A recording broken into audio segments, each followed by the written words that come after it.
Hi, Psych 101. My name is Leilani, and today I am going to be presenting you guys bipolar disorder. This is a disorder that's very near and dear to my heart. I have a close friend who suffers from this disorder, and I'm really glad for myself, to be more educated on what it is like for someone who has it, as well as educate you guys. First off, I would just like to explain that bipolar disorder is not its colloquial term of just being a way to describe someone that has some back-to-back mood swings. Bipolar disorder is intense and exhausting. It can be potentially dangerous for those who have it. So let's just jump right in. First off, we have my table of contents. This will kind of be just going over what I will be talking about today. First off, it's the overview of sharing what briefly the disorder is. Then I will be going over some types of the disorder. There are several. Then some symptoms of those who have it, some causes, behavior for those who have it, misconceptions that go along with the colloquial use, diagnosis, therapies, treatments, as well as my friend's story. I'm using a different name to protect her, so Madison's story, as well as sources at the end. First, here we have the overview. Basically, an umbrella term, bipolar is a disorder that causes dramatic shifts in mood, emotion, and energy levels, also known as extreme highs and extreme lows. Bipolar disorder includes manic episodes and depressive episodes. So some different types of bipolar disorder are going to be bipolar 1, which is going to have extreme lows and highs. These lows are going to last at least 2 weeks and highs that can last to at least 1. And untreated, these manic episodes, also known as the highs, can last up to 3 to 6 months. So here I have this little graph here that's going to show you kind of in comparison to a person who does not have bipolar disorder to someone who does. Here in the green is going to be a average person, which is going to have their highs in life as well as lows when something traumatic happens, so maybe losing a job. So this is just, the green is the average person. Bipolar 1 is going to be this lighter shade right here. So we're just starting here at the bottom. See, these lows will last 2 weeks, as we said, and then completely flip up to these manic stages for lasting at least 1 week, then going to cycle back. Bipolar 2 has briefer highs and longer periods of lows that are similar. These briefer highs are going to be known as hypomania, which is a less severe case of mania. So here we have this little darker shade of purple. So you can see these lows, and then they are going to reach right here, hypomania. Then trickle back as well. With cyclothymia, they're going to have milder lows and milder highs, and the highs will typically be the same as hypomania. So here in this darker purple, you'll see it kind of trickle back and forth with these milder lows and milder highs, not quite reaching this full state, or this full state of mania or depression. Some symptoms that come along with bipolar disorder are going to be mixed episodes, which is basically going to be those who experience depression and mania at the same time. So here you can, this image, you'll kind of see this person facing highs and lows at the same time. Rapid cycling is when you have 4 or more episodes of depression and mania in one given year. Some symptoms of mania will be increased energy, making grand plans, impulsivity, poor judgment, high sex drive. Some symptoms of depression will be loss of energy, irritability, insomnia or excessive sleep, and thoughts of suicide. And then I'll get more into that. What causes bipolar disorder? So there is no definite cause. There are some things that can lead to it, but it is still unknown. So some things that can lead to it are genetics. If you have someone in your family that has bipolar disorder, then you are 10 times more likely to have it as well. Neurological changes, so basically anything in the brain that can change, could cause bipolar disorder, as well as environmental factors like life tragic events, trauma. Here we'll get into mania and depression. So first off, we have mania with the behaviors. So manic episodes usually fall into two distinct categories with different levels of severity, like we went through in that graph. Mania is going to be a severe episode lasting weeks to months if untreated, with uncontrollable, elated, high energy. So mania is not going to be just like joy or feeling good. It can be a dangerous extreme. The mania can lead to risky choices with money, maybe investing all your money into something risky, maybe like gambling. Those who have mania can behave recklessly and suddenly. Racing thoughts is a big one, causing many to lose sleep because they feel high energy and the fact that they don't need anything. Delusions are also very common. I will get into that later with my friend, as well as poor decision making. That also goes hand in hand with the impulsivity of not rationalizing decisions, as well as irritability. Those who are in these manic stages can become very irritable very quickly, as well as feeling invincible, also going hand in hand with the poor decision making and impulsivity. Those who have it can go through states of feeling invincible, untouchable. Hypomania also has high energies, but not as extreme, lasting few days or weeks, having same symptoms but less severity to them.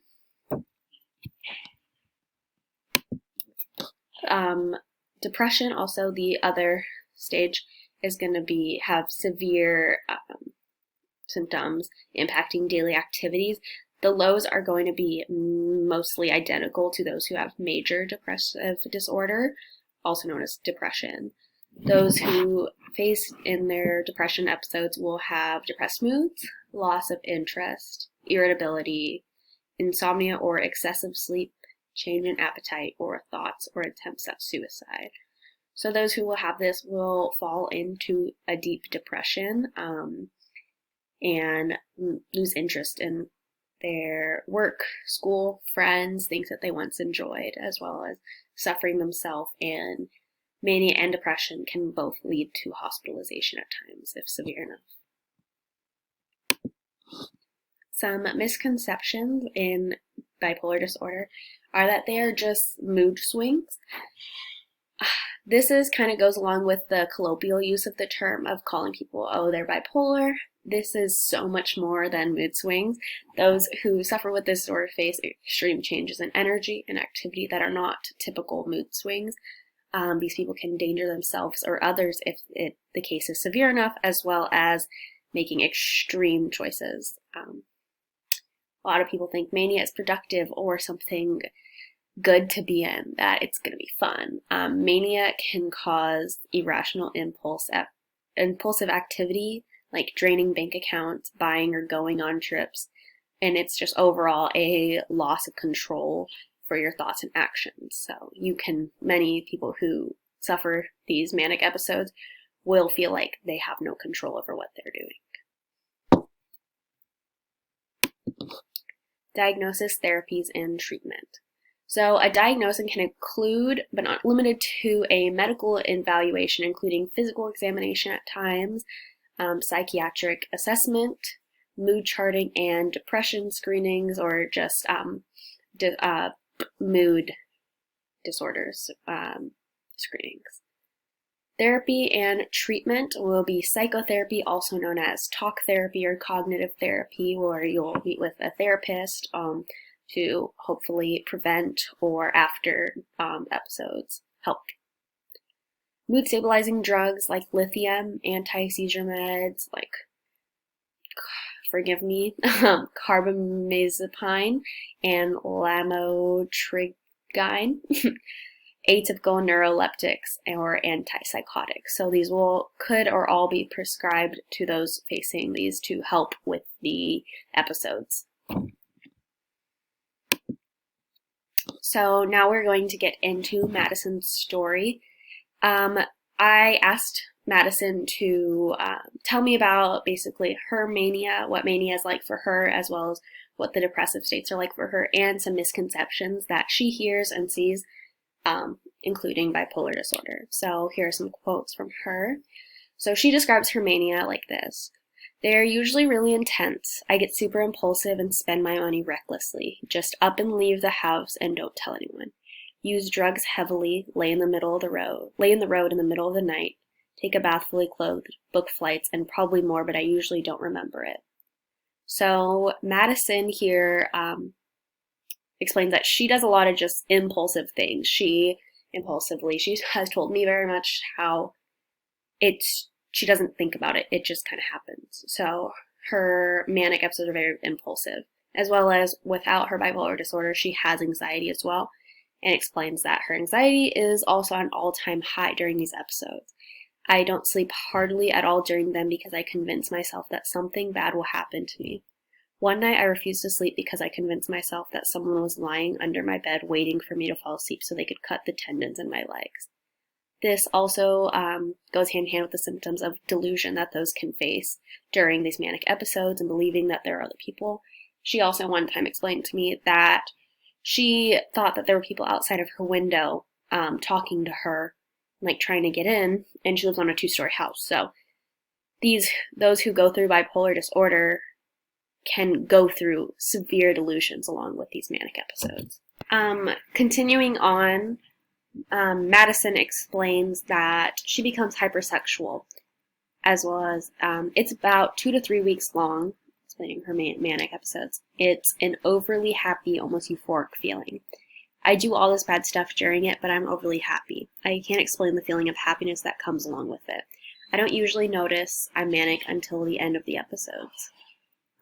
So this kind of like puts together how manic episodes can have all this impulsivity, all these bad decision or irrational decisions, that it's not just this joy, happy, it's not, as well, I said misconceptions, that this is not just, oh, you're manic, oh, I'm happy, I'm doing all this. It can lead to bad choices. The depression she goes into, I'll just start the quote. The come downs are just as intense as the manic episodes. It's usually exhausting and emotional since my brain has been moving so fast and racing with thoughts for 3 weeks. It's really overwhelming when it just stops. It's really intense and I feel like I can't do anything. I just sit and cry and lay in bed and do nothing. After I come down, I'm typically relaxed for a few days, then it starts up again. It's an exhausting process. So Madison conveys that it is just kind of sudden. One day she is on top of the world invincible, and the next she is at the bottom. So it's kind of a look into it for those who don't have it. Then I asked her to talk about some misconceptions that she sees as someone with the disorder. She says, a lot of people try to say that they are manic because they've had one impulsive thought. It is so much more than that. As well as she continues on and says, people also like to claim they're bipolar because they have mood swings. Yes, people have mood swings, but the mood swings that come with bipolar are intense and horribly exhausting. It also is really confused with BPD, borderline personality disorder. Even though they have similar symptoms, they are not the same. Borderline personality disorder is similar in the case of two opposites, but borderline personality disorder is going to be, it's not going to have these long episodes of ups and downs. It'll be kind of back to back. So that pretty much completes my presentation. Here are my sources. I use Cleveland Clinic, Mayo Clinic, DSM-5, as well as our textbook. I really hope you guys enjoyed this presentation, and I hope you guys got a look into bipolar disorder and how it actually is other than the colloquial term use of it. So thank you guys.